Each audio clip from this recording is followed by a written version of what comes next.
Gospodi, Isuse Hriste, Sine Božji, pomiluj me grešnoga. I Sveti Duh. Amin. Возлюбени во Христа Бога, браći i sestri, ovoj den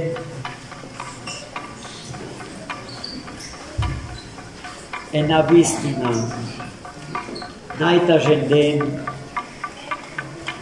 во целата литургijska godina.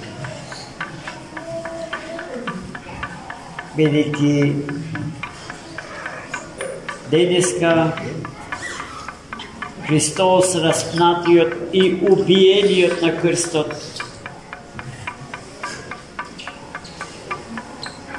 беше слезен од крстот без коска да му биде скршена според старозаветното пророштво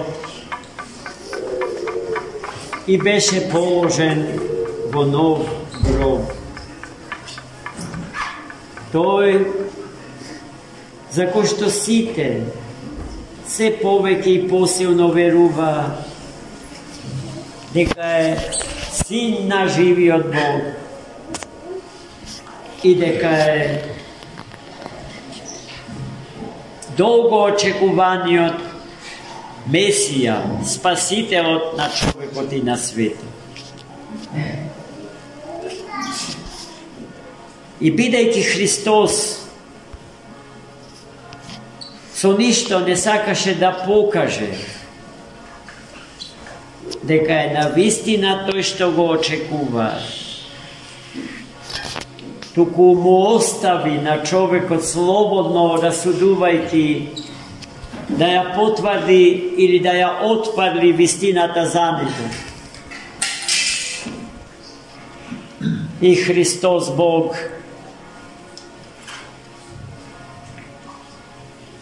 остави голем простор за раѓање на неброени сомнежи во главата на човекот по прашањето на неговото месијанство.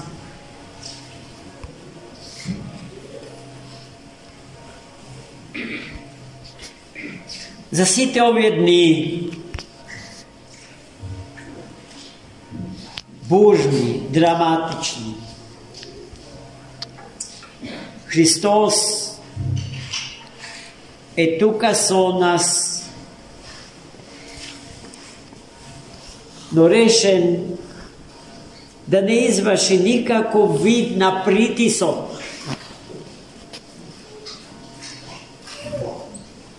ниту физички, ниту духовен, од типот на употреба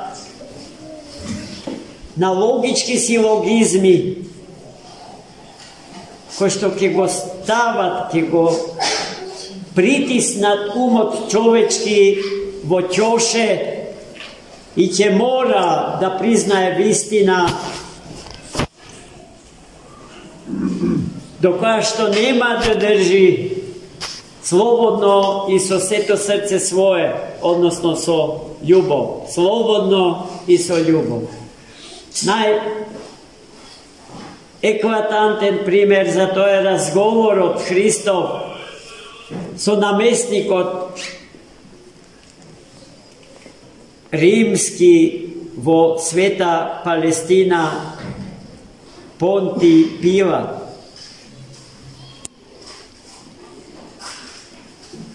Како наместник на престолниот град во тие географски простори беше наместен од еврејскиот народ да му суди на Христа Господ.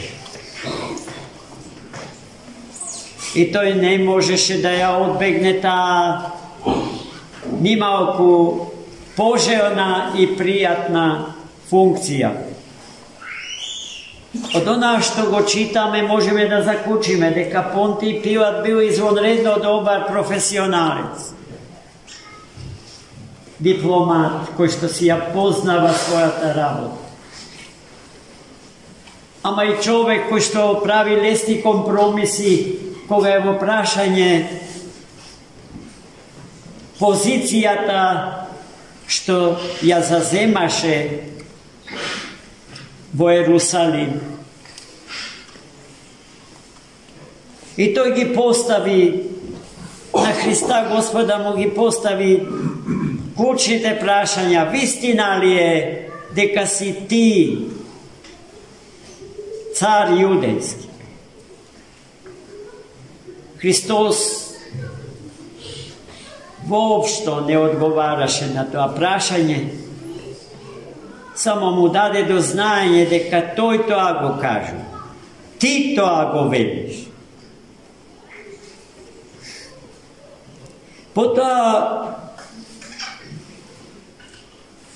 клучно прашање беше прашањето од каде си?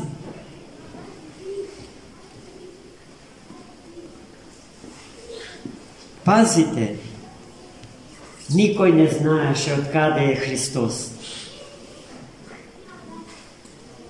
Немаше ни куќа, немаше царски дворец, негов дом беше светов од него создаден и капата небеска, штит над неговата глава. Бидејќи Христос беше наситен, сечи.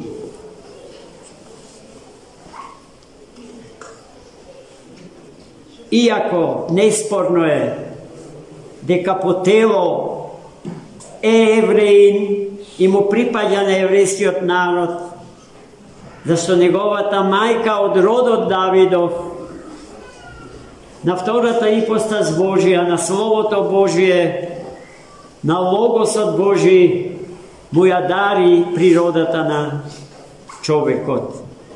И тој се вочовечи, стана човек, се изравни во се со нас, освен во гревот и во смртта, за да ни ја открие целосно, најголемата тајна, тајната на сите тајни, тајната на троичниот Бог.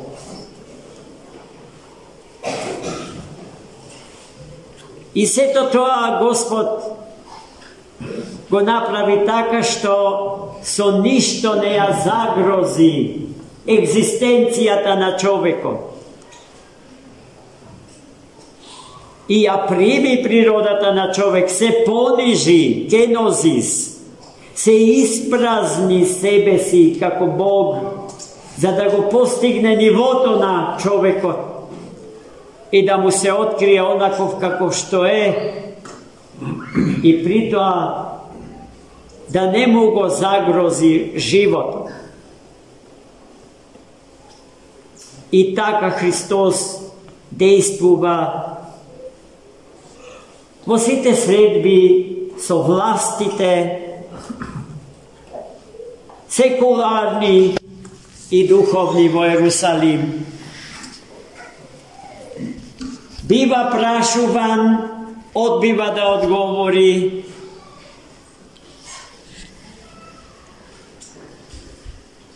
Со намера да остави простор за слободно прифаќање или порекнување на неговата богочовечка личност.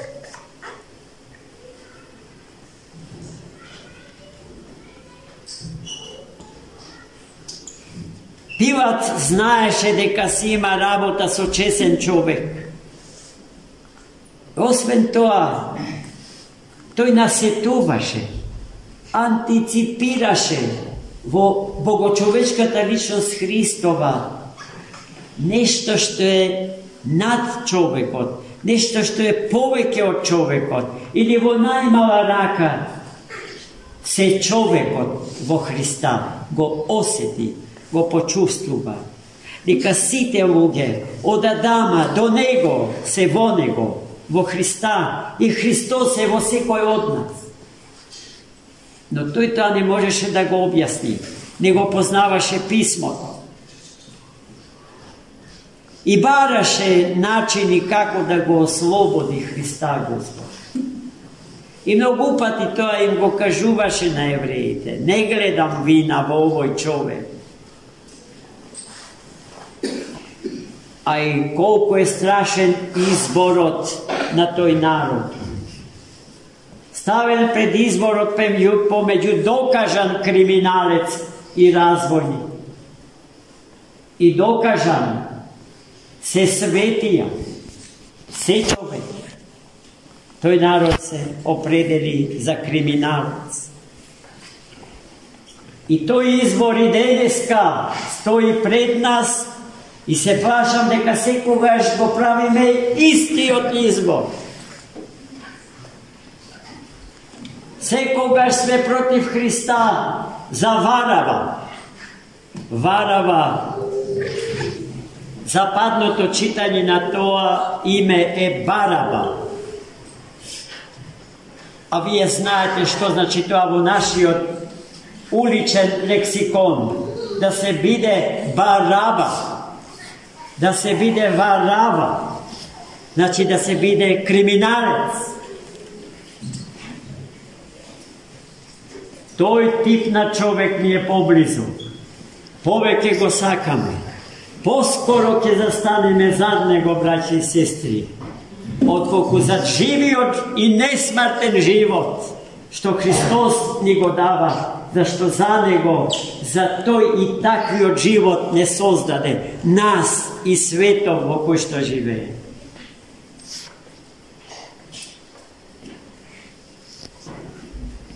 Изборот е користолюбив, алчен, егоистичен, индивидуален. Сите гревови на современиот човек, на современото техничко општество. И Христос, браќи и сестри, ништо не правеше да ги разубедува. Иако од пивата беше повикан да ја каже вистината за себе си. Но тој молчеше. Гледате колкава е вртоглаво голема слободата на човекот. До него, до Христа, слободно треба да се дојде. Слободно се доаѓа. Не под присила. А крстот на личната слобода ја изгледа претежок за нас. Тоа што е најдобро за нас, го доживуваме како најтешко, бидејќи одговорно, а ние не сакаме да бидеме одговорни во нашиот живот. Вистинската слобода, браќа и сестри, е одговорна слобода. Неодговорната слобода води во безредие, во анархија. Сето тоа Христос го отварила како можност.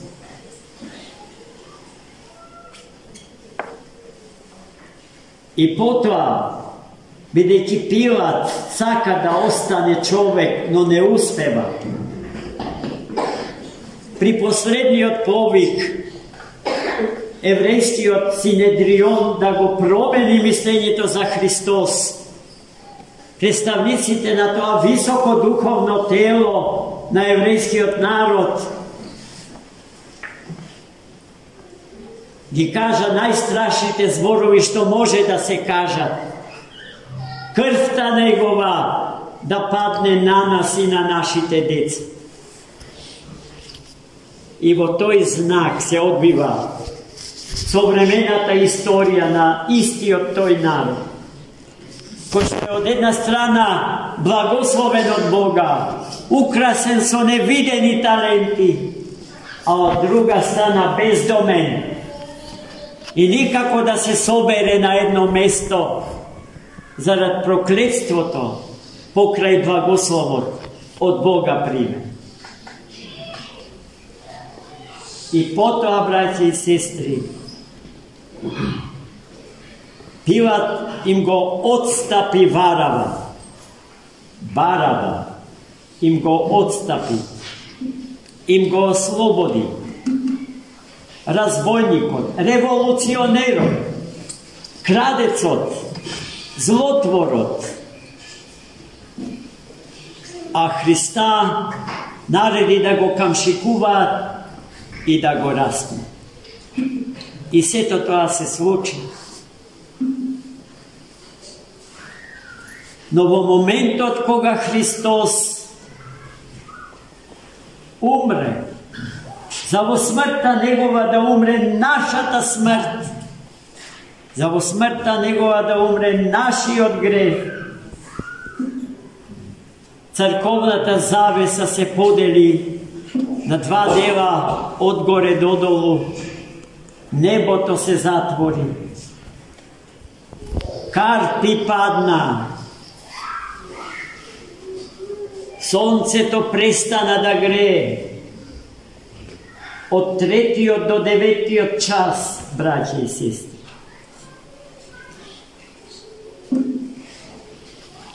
Гробиштата се отворија во Ерусалим и од нив воскресна најголемите праведници на Стариот Завет. Воскресна за да ја посведочат вистината за Богочовекот Христос, за Месија, за кого што целиот Стар Завет прорекуваше и предрекуваше дека ќе дојде, дека е дојден и дека е од нив убиен.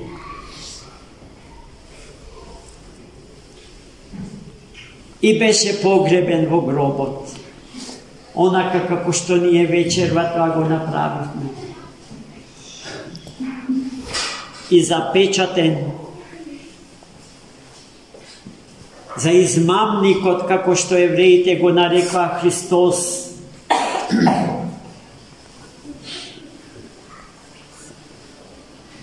Да не биде украден од неговите ученици и да не биде потем кажано дека украдениот Христос е воскреснатиот Христос. И поставија стража и ја запечатија гробната плоча. И сето тоа така се случи и се заврши денеска.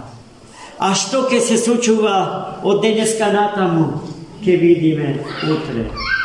Утре ќе ја служиме светата божествена литургија на великиот кападокиски отец и философ на црквата Василий. Исклучително прекрасна литургија со многу нови моменти кои што ги следат новонастанатите ситуации со Христа во гроб. Каде е сега Христос? Ние знаеме, гледано од аголот на нашево време, дека тој во овој ден денешен со телото остана во гробот. Во утрешниот ден со душата ќе слезе во адот, за да им се открие на предхристијанските или дохристијанските народи. И религии се разни. А задутре, во третиот ден од погребението, да се извојува најголемата победа до која што човекот можеше да дојде. Победата над непријателот кој што цели народи, култури и цивилизации поразуваше. Победата над смртта. До тој непријател над сите непријатели води секој друг непријател. На лествицата од непријателствата врвот го има смртта. Секој друго непријателство се става во нејзина служба, бидејќи води во смрт. Господ Христос, разпнатиот и убиениот и погребениот, да не има во себе си и да не чува за победата што ќе ја извојува, да не биде негова лична, бидејќи нему таа победа не му требаше, туку наша, браќа и сестри. И таа победа нам ни е дадена.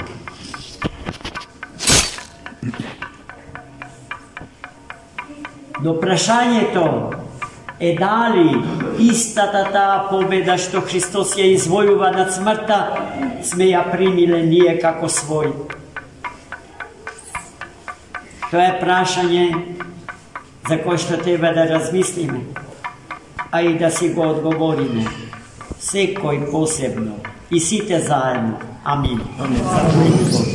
Господи Исусе Христе, Сине Божий, помилуй меня грешного.